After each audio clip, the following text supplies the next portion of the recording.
Hi everyone, welcome back to my YouTube channel. आज मैं आपको दिखाऊंगी इंटरनल असाइनमेंट का। तो ये आपका सब्जेक्ट है मुस्लिम लॉ, फैमिली लॉ का। ठीक है, तो इसका जो भी असाइनमेंट में मैं लिखी हूँ क्वेश्चन आंसर, वो मैं आपको दिखाऊंगी। चलिए देखते हैं।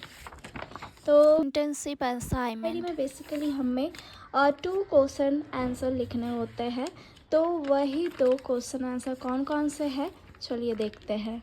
तो मैं लिखी हूँ मुस्लिम व्यक्तिगत विधि के प्रयोग हेतु मुस्लिम होने का निर्धारण। और ये एक्चुअली मैं हिंदी में लिखी हूँ। अगर आप इंग्लिश मीडियम के हैं तो आप क्वेश्चन ये देख सकते हो, यहाँ से आप फिर इंग्लिश में आंसर लिख सकते हो।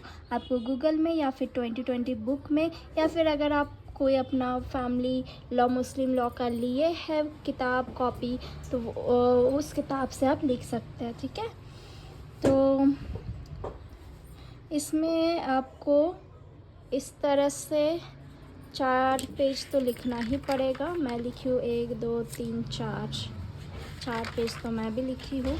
आप लोग 4 या 6 पेज लिख सकते हो। ठीक है, तो इस तरह से है, देख लो पूरा अच्छे से आ रहा है, दिख रहा होगा आप लोगों को शायद। ये रहा, देखो, जजमेंट, केस लॉ, ये सारा कुछ हम लिखे हैं। ठीक है, क्या केस था उसमें, केस फाइल, इशू, ये सारा कुछ ऐड करना है। ऐसा नहीं कि आप सिर्फ आंसर लिख दोगे तो हो जाएगा। एंड सेकंड है हमारा मेहर के भुगतान न होने की स्थिति में मुस्लिम पत्नी के कानूनी अधिकार एवं उपचार। इंग्लिश का भी क्वेश्चन यहाँ पे दिया हुआ है।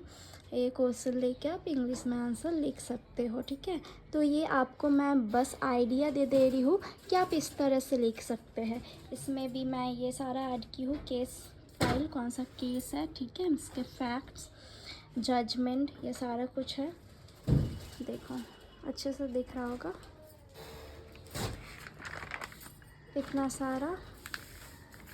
इसमें भी मैं 4 पेज लिखी हूँ। टोटल 4 पेज तो लिखना ही है, उससे कम तो नहीं लिखना। और 4 से ज़्यादा लिखोगे तो आपके लिए बेस्ट है, लेकिन असाइनमेंट में इतना ही पेज दिया गया है हमें, तो हम तो उससे ज़्यादा लिख नहीं सकते हैं, इसलिए इसमें आपको 4 ही पेज लिखना पड़ेगा। ये देखो लास्ट में ये इतना लिखी हूँ।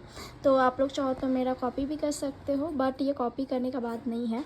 ये आपका जो क्वेश्चन आएगा इंटरनल एग्ज़ाम में, वही 4 क्वेश्चन में से कोई 2 क्वेश्चन आपको इसमें लिखना है। ठीक है, इंटरनल असाइनमेंट में यहाँ पे आपको अपना नेम, सेमेस्टर, सब्जेक्ट, पेपर सारा कुछ लिखना होता, वो लिख लेना।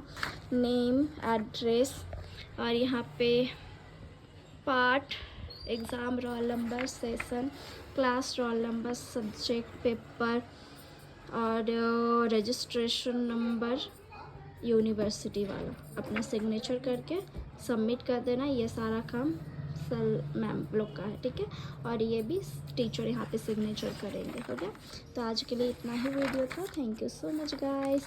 अगर आपको मेरा ये वीडियो पसंद आया है तो प्लीज़ लाइक एंड शेयर कर देना। तो फैमिली लॉ, मुस्लिम लॉ का इस तरह से क्वेश्चन आंसर आपको भी असाइनमेंट कॉपी में लिखना होगा। ठीक है, चलिए bye guys, thank you, Tata.